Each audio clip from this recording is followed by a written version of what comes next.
চট্টগ্রামে যুক্তরাষ্ট্রের বিমান বাহিনীর কয়েকটি সামরিক বিমান ও প্রায় ১০০ সদস্যের যাতায়াত ঘিরে সামাজিক যোগাযোগ মাধ্যমে চলছে তুমুল আলোচনা।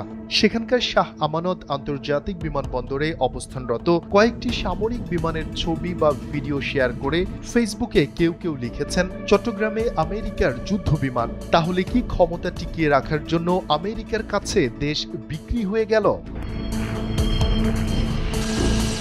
সামাজিক মাধ্যমে অনেকেই অভিযোগ করেছেন, ইউএস এয়ারফোর্সের এই অফিসাররা চট্টগ্রামের যে হোটেলে থাকছেন সেখানকার গেস্ট রেজিস্টার খাতায় নিজেদের নাম বা পরিচয় নথিভুক্ত করা ছাড়াই উঠেছেন। আসলে ঠিক কি ঘটছে চট্টগ্রামে ইউএস বিমান বাহিনীকে ঘিরে, তা নিয়ে প্রতিবেদন প্রকাশ করেছে বিবিসি বাংলা।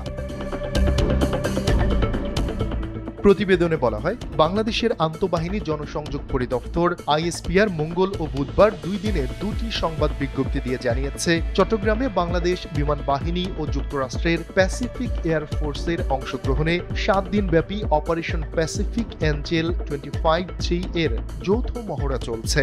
অর্থাৎ সে কারণেই ইউএস বিমান বাহিনীর ওই সদস্যরা চট্টগ্রামে অবস্থান করছেন।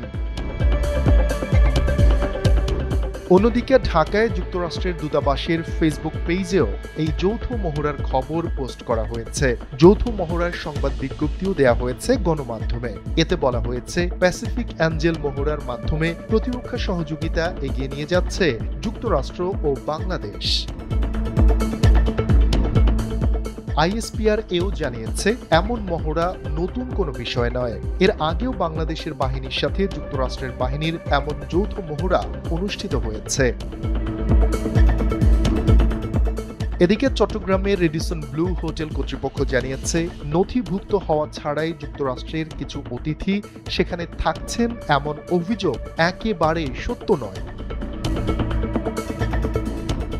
আইএসপিআর মঙ্গলবার দেয়া সংবাদ বিজ্ঞপ্তিতে জানিয়েছিল, এই মহড়ায় বাংলাদেশ বিমান বাহিনীর একটি C-130J পরিবহন বিমান, একটি MI-17 হেলিকপ্টার এবং প্যাসিফিক এয়ারফোর্সের 2টি C-130J পরিবহন বিমান অংশ নিয়েছে।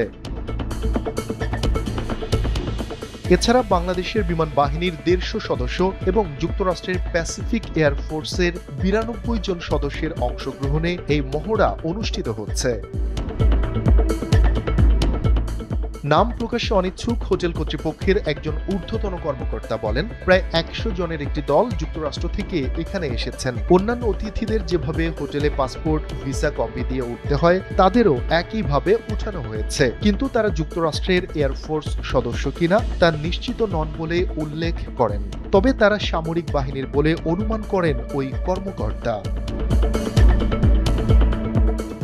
শফিকুল ইসলাম শান্ত, NPB।